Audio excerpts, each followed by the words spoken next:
Hello बच्चों, आज जीव विज्ञान की क्लास में आप सभी बच्चों का स्वागत है। आज क्लास 10th का जो टॉपिक है वो है डाइजेशन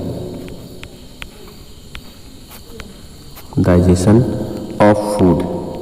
डाइजेशन ऑफ फूड इसका मतलब हुआ भोजन का पाचन। भोजन का पाचन। तो आज हम लोग भोजन के पाचन पर डिस्कशन करेंगे। क्लास 10th का ये टॉपिक है और ये बोर्ड पेपर में 7 नंबर में या फिर 5 नंबर में पूछा जाता है। ठीक है, तो चलिए बिना देर के हुए इस टॉपिक पे हम डिस्कशन करते हैं। पहले क्या जानेंगे?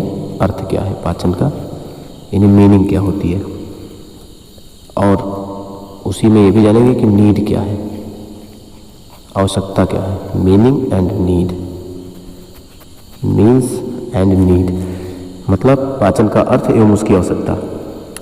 अब आपको पता है कि भोजन में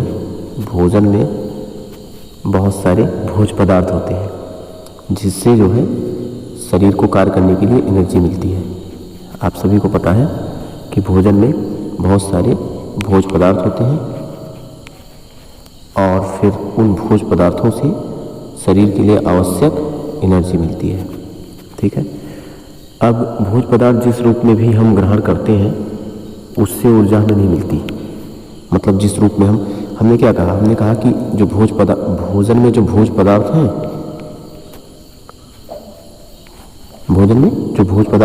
उनको जब हम खाएंगे तो शरीर के लिए आवश्यक एनर्जी मिलेगी। लेकिन डायरेक्ट भोज्य पदार्थों से एनर्जी नहीं मिलती। अगर आप चाहो डायरेक्ट जो है भोज्य पदार्थों से एनर्जी प्राप्त नहीं होती। इसलिए हम पहले उसको खाते हैं और खाने के बाद उसका पाचन होता है। ठीक है, और पच जाने के बाद तब हमें ऊर्जा मिलती है। ठीक है, डायरेक्ट ये ऊर्जा हमें प्राप्त नहीं होती। होता क्या है, जब ये बॉडी के अंदर पहुंचेंगे तो इन्हें जो है ग्लूकोज, एमिनो एसिड है ना, ग्लिसरॉल है ना, इन सब पदार्थों में परिवर्तित कर दिया जाता है। जैसे जब आपने खाना खा लिया तो इसमें जो भी भोज्य पदार्थ हैं इनको जो है परिवर्तित किया जाएगा ग्लूकोज के रूप में, एमिनो एसिड्स के रूप में, ग्लिसरॉल के रूप में, है ना। उसके बाद क्या होगा? अब पाचन होगा। ठीक है, पाचन द्वारा ये सब परिवर्तन होता है। जैसे जो आप अभी हमने जो बताया कि जो भी भोज्य पदार्थ हैं उनसे हमें आवश्यक कार्यों के लिए एनर्जी मिल रही है। अब वो एनर्जी हमें डायरेक्ट नहीं मिल सकती। जब हम भोजन खाएंगे और उसका पाचन होगा तब ग्लूकोज, एमिनो एसिड, ग्लिसरॉल आदि जो है बनेंगे और ये सब एनर्जी देंगे। ठीक है, अब इस क्रिया को संपन्न कराने के लिए हमें कोई स्थान चाहिए। तो वो स्थान क्या है? एलिमेंट्री कैनाल है। एलिमेंट्री कैनाल, जिसको हम आहार नाल बोलते हैं, एलिमेंट्री कैनाल। ठीक है, एलिमेंट्री कैनाल में जो है पाचन की क्रिया होती है और इसकी जो लंबाई होती है लगभग जो है 9 मीटर के आसपास होती है। ठीक है, कहीं कहीं बुक में 9 से 10 मीटर लिखा रहता है, तो 9 मीटर के आसपास इसकी लंबाई होती है। ठीक है, और यह जो आहार नाल होता है ये विभिन्न अंग इसमें मतलब सम्मिलित होते हैं। विभिन्न अंगों से मिलकर ये बना होता है। जैसे आमाशय है ना, छोटी आंत, बड़ी आंत है ना, ये सब जो है क्या है? मुख है ना। तो ये सब आहार नाल के ही भाग हैं। और इनमें जो दूसरा हिस्सा होता है वो ग्रंथियां होती हैं। ठीक है, आहार नाल में बगल में दूसरा हिस्सा होता है जो पाचन ग्रंथियां होती हैं। आहार नाल से सटी हुई कुछ ग्रंथियां भी पाई जाती हैं, है ना, जिनको हम आहार ग्रंथियां या पाचक ग्रंथियां कहते हैं। आहार ग्रंथि या पाचक ग्रंथि, क्योंकि इनसे पाचक रस निकलते हैं। और वो पाचक रस क्या होते हैं? वो पाचक रस एंजाइम होते हैं। ठीक है, ये एंजाइम भोजन में मिलके उसको पचाने में सहायक होते हैं। ठीक है, और अब चूंकि भोजन किस रूप में होता है, जब हम भोजन ग्रहण करते हैं तो भोजन जटिल होता है ना, ठोस होता है, आघुलनशील होता है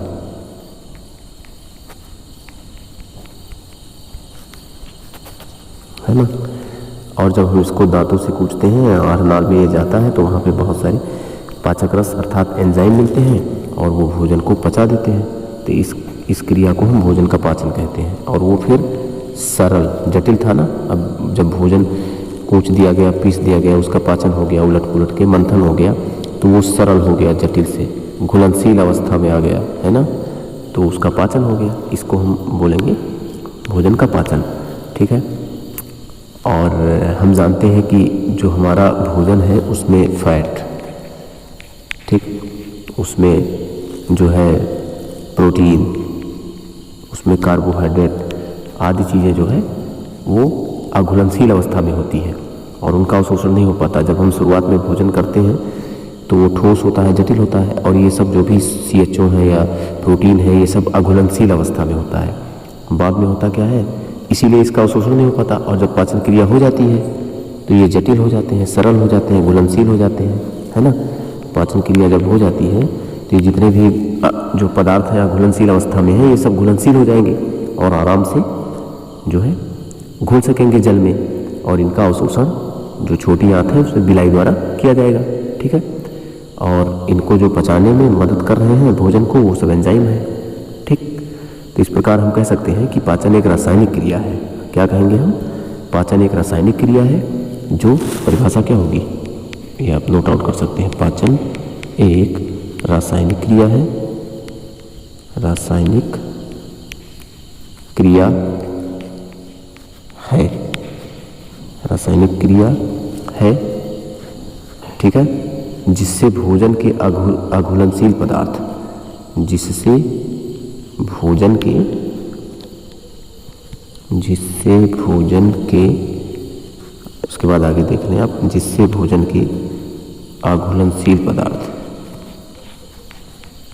अघुलनशील पदार्थ, अघुलनशील पदार्थ विभिन्न प्रकार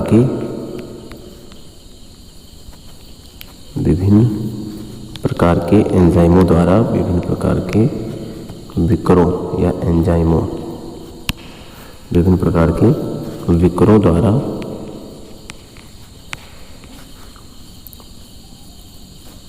है ना घुलनशील बना दिए जाएंगे।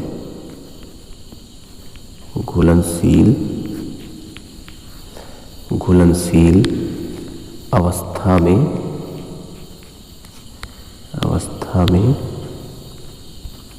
बदल दिए जाते हैं,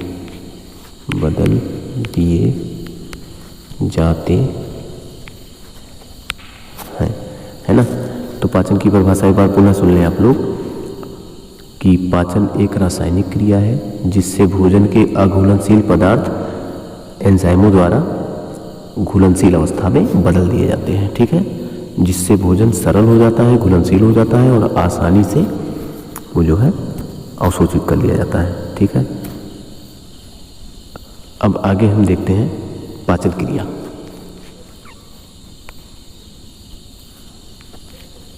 पाचन क्रिया, अभी हमने पाचन का अर्थ पढ़ा और आवश्यकता पढ़ी। आवश्यकता क्या है, ऊर्जा के लिए, जीव द्रव्य निर्माण के लिए, है ना। अब पाचन क्रिया कहाँ से स्टार्ट होती है, पाचन क्रिया कहाँ से स्टार्ट होती है, ये जो क्रिया विधि है पाचन की, ये बक्कल कैविटी, मुख गुहा से स्टार्ट होती है, मुख गुहा, बक्कल कैविटी, और ये कहाँ तक जाती है, बड़ी आंत तक, ठीक है, बड़ी आंत तक। वैसे इसका पाचन जो कंप्लीट पाचन है वो स्मॉल इंटेस्टाइन में ही कंप्लीट हो जाता है, यानी छोटी आंत में ही कंप्लीट हो जाता है, लेकिन जल का अवशोषण जो है वो लार्ज इंटेस्टाइन में होता है। तो इसलिए हम कह सकते हैं कि छोटी आंत में कंप्लीट पाचन हो जाता है, लेकिन बड़ी आंत में भी कुछ हिस्से का पाचन होता है। तो इस प्रकार से अब हम आगे पाचन क्रिया के बारे में पढ़ेंगे। अब पाचन क्रिया के लिए आहार नाल हिस्सा है, एक पाचन तंत्र बताएंगे, तो फिर आहार नाल और पाचक ग्रंथियों के बारे में बता देंगे। आहार नाल में मुख गुहा आएगा, उसके बाद आमाशय आएगा, छोटी या बड़ी आंत आएगा, ठीक है। और जो पाचक ग्रंथियाँ हैं उसमें जो है मुख गुहा की जो ग्रंथियाँ हैं, जैसे कि पैरोटिड हो गया, अधोजिह्वा हो गया, है ना, लीवर हो गया, अग्नाशय हो गया, ये सब पाचक ग्रंथियाँ हैं। तो आइए पाचन क्रिया को हम एक एक करके पढ़ते हैं। सबसे पहले क्या आएगा? डाइजेशन इन बक्कल कैविटी। डाइजेशन इन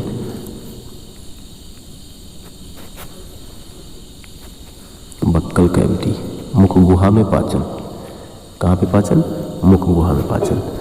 अब आपको पता है कि हम अपने दांतों से किससे? अपने दांतों से भोजन को जो है कूच के जो है चबाते हैं होठों से और जीभ से, उलटते पुलटते हैं, ठीक है।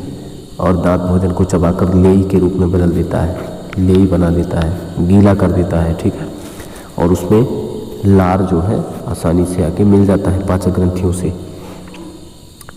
अब जो लार है वो भोजन को चिकना रखता है, अर्ध तरल बना देता है। और जो लार होता है उसमें एमाइलेज, जिसको हम टाइलिन बोलते हैं, लार में एमाइलेज पाया जाता है, जिसको हम टाइलिन बोलते हैं।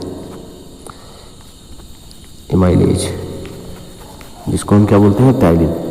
टाइलिन एक एंजाइम है जो क्या करता है? टाइलिन जो है स्टार्च को, जो हमारे भोजन में अवयव है स्टार्च, उस स्टार्च को माल्टोज में चेंज कर देता है। किस में चेंज करता है? माल्टोज में, ठीक है। और भोजन को चबाने में जो है कौन मदद करता है? दांत। लार रस मिलाने और भोजन को सरकाने में जीभ मदद करती है। और भोजन जो है ग्रास नली से होते हुए कहाँ पहुँचता है? आमाशय में, ठीक। कहाँ पहुँचता है? आमाशय में। ग्रास नली में कोई पाचन नहीं होता, याद रखना। ये ग्रास नली में क्रमानुकंचन चलता है, जिससे भोजन सरक के आमाशय में पहुँच जाता है।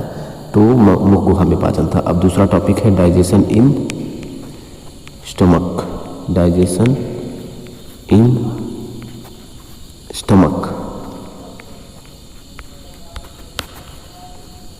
डाइजेशन इन स्टमक यानी आमाशय में पाचन। अब आमाशय में आपको पता है कि आमाशय की जो दीवार होती है उसमें क्रमिक कुंचन चलता है, क्रमिक कुंचन, जिससे भोजन का मंथन होता है। अब भोजन जो है आमाशय में आ गया है। अब आमाशय में जो है भोजन का मंथन होगा और भोजन जो है एकदम लेई जैसा हो जाएगा। कैसा हो जाएगा? लेई जैसा हो जाएगा भोजन, पूर्ण रूप से लेई। और इसको काइम बोलते हैं। लेई जैसे जो भोजन बन गया है आमाशय में, उसको हम काइम बोलते हैं, ठीक है। अब ये जो भोजन है ये आमाशय के दीवार में जो आमाशय, जैसे ही भोजन आमाशय में आएगा, जो आमाशयिक ग्रंथियाँ हैं वो एक्टिव हो जाएंगी और वो जठर रस का स्राव करेंगी, ठीक। जठर रस का स्राव करेंगी। जठर रस में HCl होगा, पेप्सिन होगा, है ना। पेप्सिन एक एंजाइम है। उसके बाद रेनिन होगा, है ना। तो रेनिन जो है वो क्या करता है? पेप्सिन जो है प्रोटीन को पचाता है और रेनिन जो है वो क्या करता है? मिल्क प्रोटीन को पचाता है, ठीक है। तो इस प्रकार से आमाशय में पाचन हो जाता है। अब आपको HCl के कार्य के बारे में बता दें। Function of HCl, function of HCl, ठीक है। तो इसके बारे में हम आपको बता रहे हैं पॉइंट बाय पॉइंट के हिसाब से।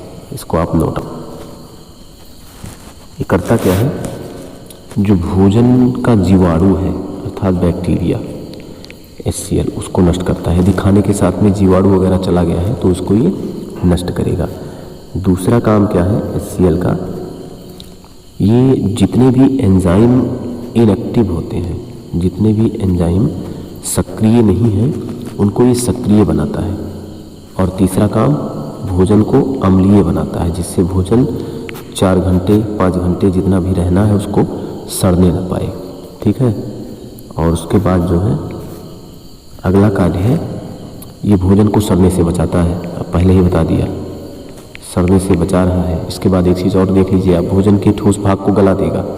जितने भी ठोस भाग हैं भोजन के, उसको ये गला देगा। यदि दांत से हम कोई भाग नहीं कूच पाए ठीक से, तो अगर ठोस है वो, तो इसको गला देगा। कौन गला देगा? HCl गला देगा। तो ये HCl के कार्य थे। ठीक है, अब जो पेप्सिन है, पेप्सिन का कार्य हम देख लेते हैं।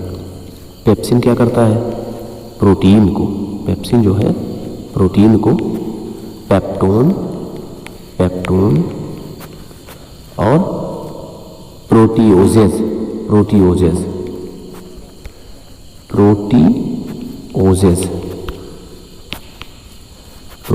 में चेंज कर देता है। ठीक, क्या करता है पेप्सिन? पेप्सिन प्रोटीन को पेप्टोन तथा प्रोटीओजेज में चेंज कर देता है। इसके बाद रेनिन क्या करता है? मिल्क में जो कैल्शियम है उसकी उपस्थिति में रेनिन एंजाइम क्या करेगा?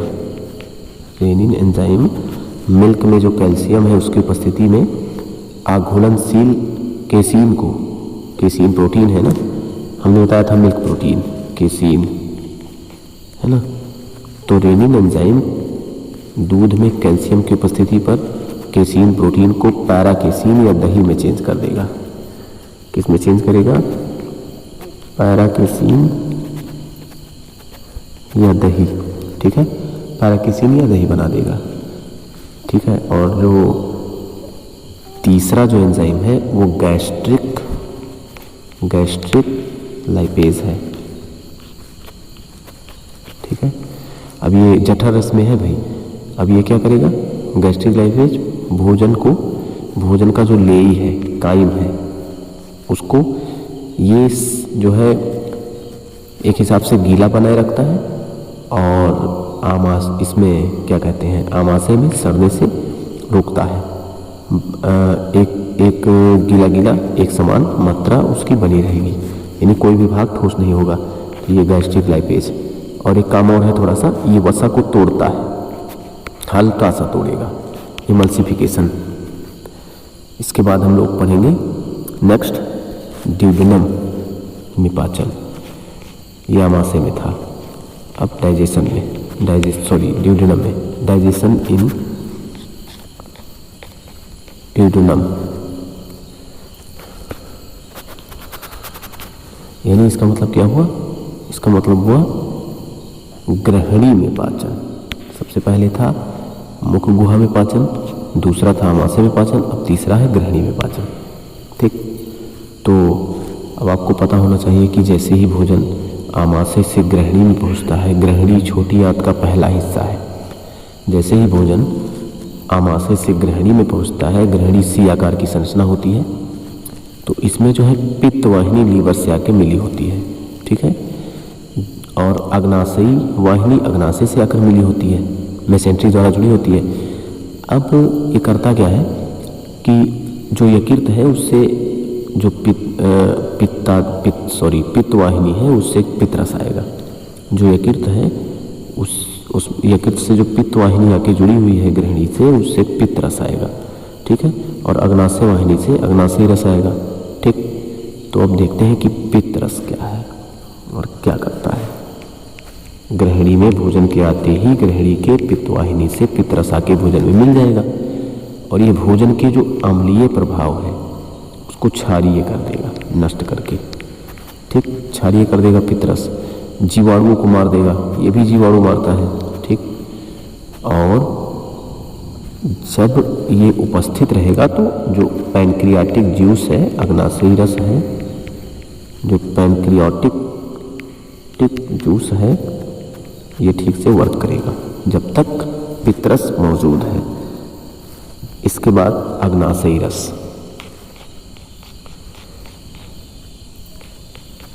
Pancreatic juice,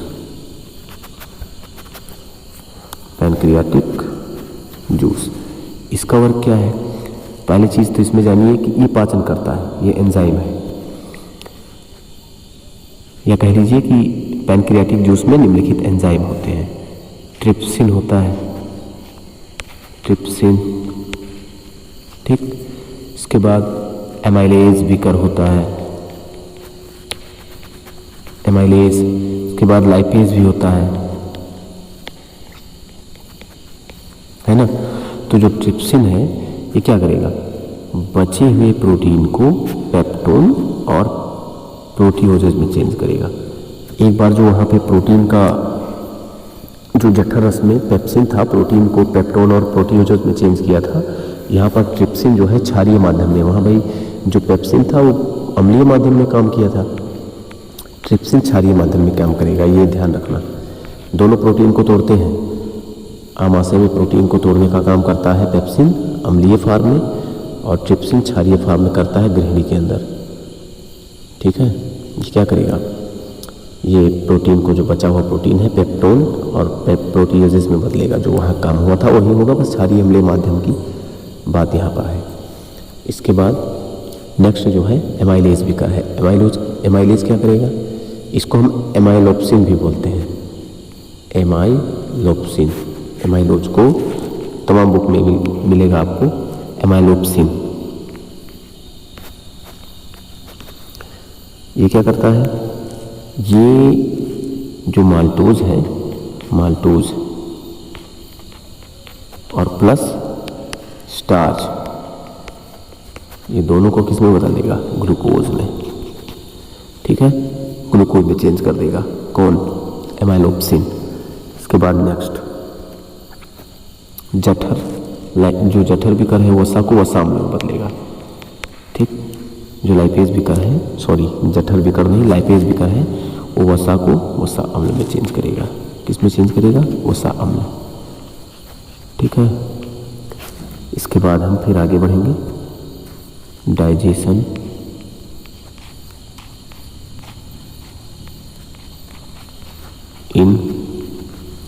digestion in small intestine,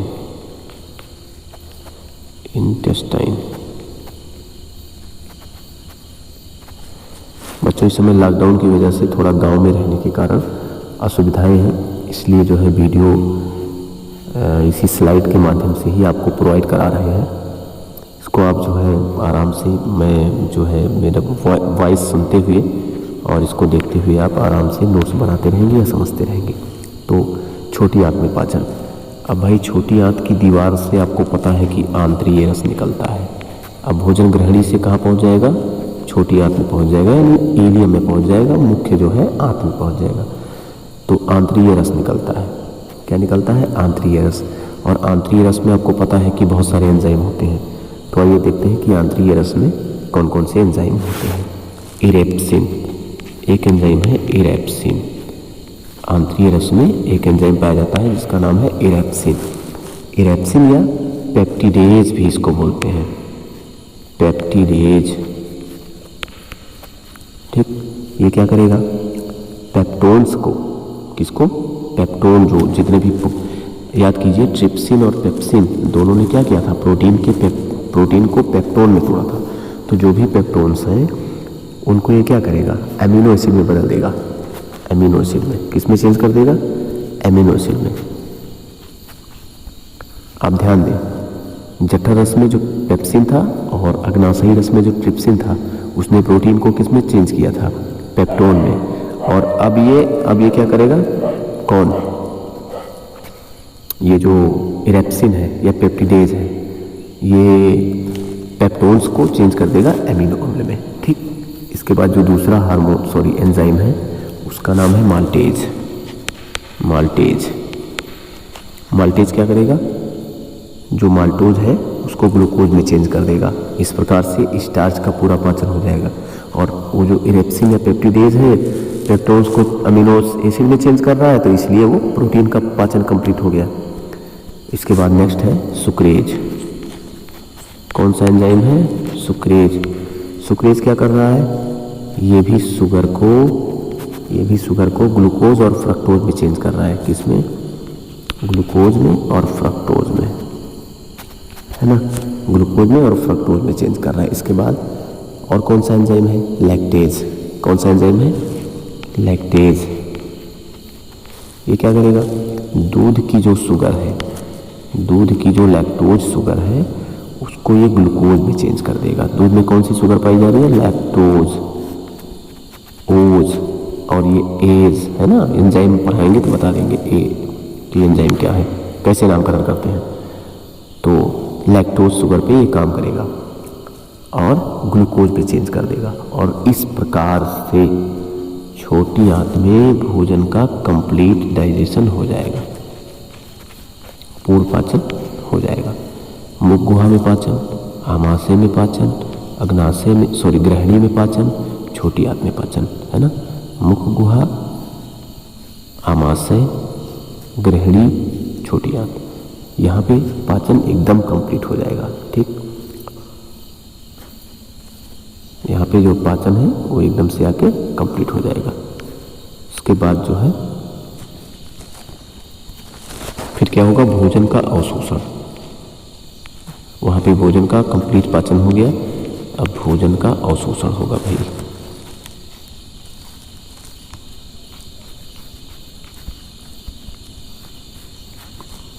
है ना, एब्जॉर्प्शन ऑफ फूड।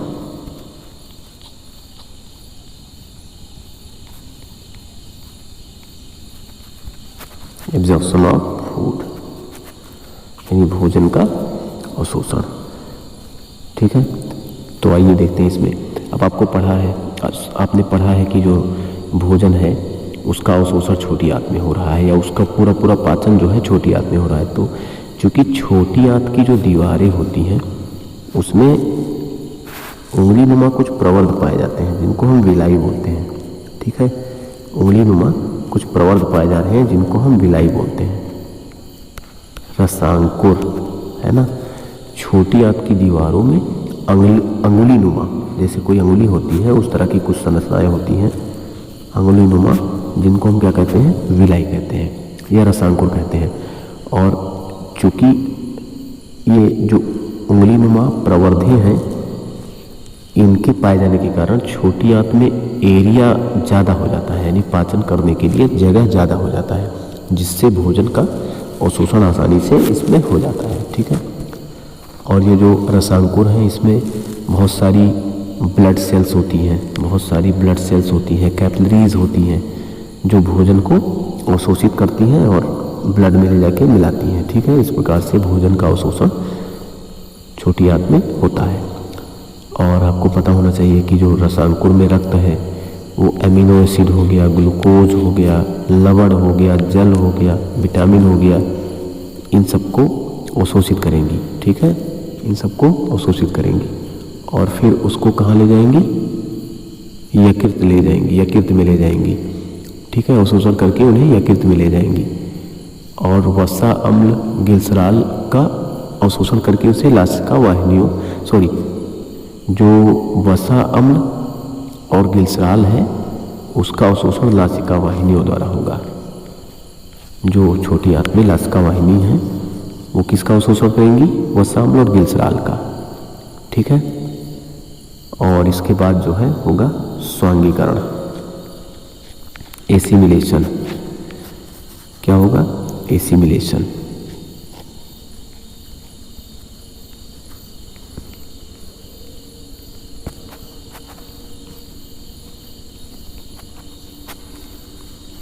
एसिमिलेशन मतलब स्वांगीकरण। अब आपको पता होना चाहिए कि अवशोषण होने के बाद जो एमिनो अम्ल है, ठीक, ग्लूकोज है, फैट है ना, इनके जो सरल अणु हैं वो रक्त द्वारा शरीर के विभिन्न भागों तक पहुंचा दिए जाएंगे और वहाँ पे जाके, क्या समझा आपने, अवशोषण के बाद जो एमिनो अम्ल हैं, ग्लूकोज हैं, भोजन में जो अवयव थे, वसा हैं, उनके जितने भी सरल अणु हैं वो रक्त द्वारा विभिन्न अंगों को पहुंचा दिए जाएंगे।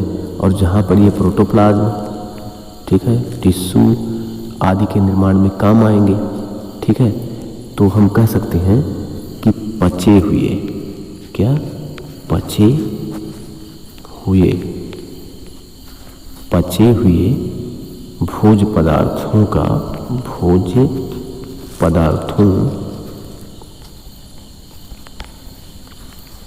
को, फिर आगे देखते हैं, को सरल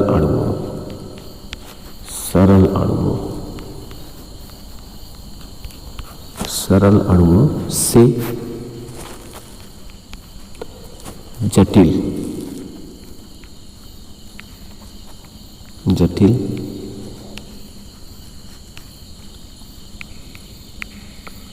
अणुओं में बदलने की जो क्रिया है वो स्वांगीकरण है। ठीक है, जटिल अंगों में बदलने की जो क्रिया है सरल अंगों से और जटिल अंगों में बदलने की जो क्रिया है वो स्वांगीकरण है। और ये ऊतकों को, जितने भी ऊतक हैं उनके साइटोप्लाज्म में या जो है अन्य जो शरीर के जितने मतलब इंटरनल पार्ट हैं उनमें ये काम होगा। ठीक है, खासकर ब्लड वेसल्स में, ब्लड कैपिलरीज में, वहाँ पर ये क्रियाएं चलती हैं और प्रोटोप्लाज्म का निर्माण होता है स्वांगीकरण द्वारा, ऊतक का निर्माण होता है। और इसके बाद अगला है लास्ट बहिक्षेपण। ठीक है, इजेशन बोलते हैं इसको, मल परित्याग या बहिक्षेपण। अब जब अवशोषण कंप्लीट हो गया तो भोजन कहाँ पहुंचा? आंत में, बड़ी आंत में। और बड़ी आंत में बचे हुए भोजन के अवयवों का क्या होगा? अवशोषण होगा। जल, जो भोजन के बचे हुए अवयव अर्थात जल है उनका एक बार फिर अवशोषण होगा। कहाँ पे होगा? बड़ी आंत में। और शेष जो है गुदा द्वार द्वारा बाहर निकाल दिया जाएगा समय समय पे मल के रूप में। वो अपचित ठोस भोजन है, उसका पाचन नहीं होता। ठीक है, इस प्रकार से हम लोगों ने आज जो है पाचन के बारे में पढ़ लिया और अब बाकी जो है नेक्स्ट टॉपिक नेक्स्ट वीडियो में पढ़ेंगे। तो आज के लिए बस इतना ही। शुभ रात्रि।